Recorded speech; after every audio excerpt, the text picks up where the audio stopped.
Yo, what's up? Bringing you that MLB 16 this show.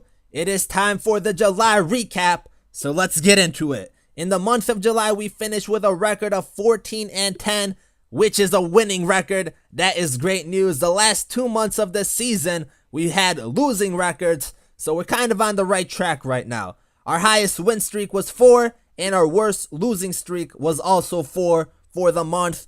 And currently we are at a 53-51 record. That's 10.5 games back in the NL Central. So the Cubs are still dominating the division. And then the Cardinals are currently on an 8-game winning streak. So that puts us in 3rd place in the division. And then in the wild card race, we are 3.5 games back. And if we're going to make the playoffs, it's probably going to be through the wild card system. And then the last thing to note, in order for us to have a 90-win season, which I believe might be the bare minimum we might need in order to make it to the playoffs, we need to finish 37-21. Now, I don't know if we've been playing like a team that can do that, but we do have the potential to do it, and hopefully we can. That is just a general idea of what we have to do for the remainder of the season. But now let's get into the player statistics for the month of July. As always, we're going to name the top 3 players from each main category, being batting average, hits, runs, RBIs, and home runs, and then we'll go through all our pitchers. So for batting average, Francisco Cervelli was the leader, batting .317, and second we had J.Harrison at .308, and third Matt Joyce in a limited amount of at-bats at .303. For hits, S.Marte had 26, A.McCutchen and J.Harrison had 24, and then Jung-Ho Kang had 23. For runs, S.Marte, A.McCutchen, J.Harrison, and Jung-Ho Kang each had 14, which led that category. And second, we had G.Polanco at 12, and third, J.Jaso with 8. And then for RBIs, J.Harrison had 19, J.Jaso at 14, Francisco Cervelli at 11. And finally, for home runs, J.Harrison with 5, Jung-Ho Kang with 4, and Marte and Jaso with 3. So J.Harrison, he had a very good month for us, batting .308, 19 RBIs, 5 home runs. Definitely has been improving in the later half of the season. And then Francisco Cervelli batting .317 with 11 RBIs.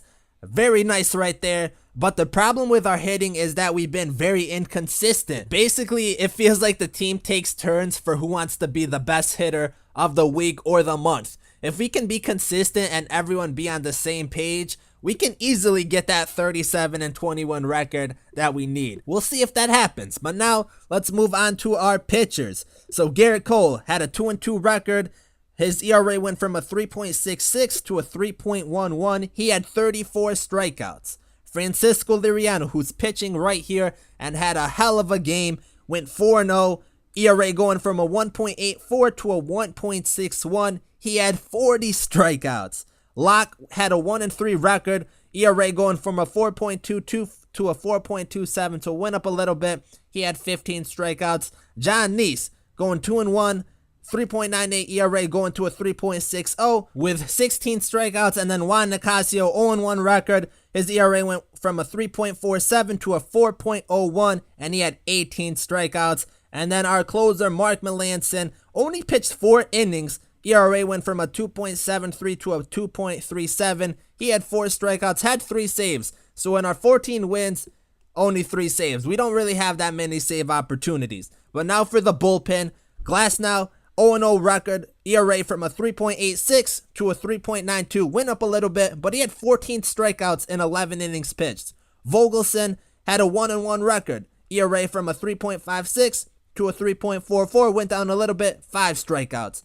Jared Hughes, 7 innings pitched, ERA from a 3.04 to a 3.52, and he had 4 strikeouts. And then Caminero, 5 innings pitched, 1.91 ERA going to a 2.08, so it went up a little bit, 4 strikeouts. Neftali Feliz had a 2-1 record, ERA going from a 3 to a 3.13, 8 strikeouts. And then Tony Watson, his ERA went from a .59 to a .103, and he also had a save. And then lastly, we have J.Taillon, who made his debut. He had a 2-1 record, 21 innings pitched, a 5.14 ERA, which is kind of high. He had a couple bad innings, but he had 21 strikeouts, so I really like the stuff that he's shown so far, and we got to see more from him. But that's it for the July recap. In this game, Francisco Liriano dominated a complete game shutout, 15 strikeouts. That's a season high for the team. In the next episode, we will be going through the trade deadline, and the Pirates did make some trades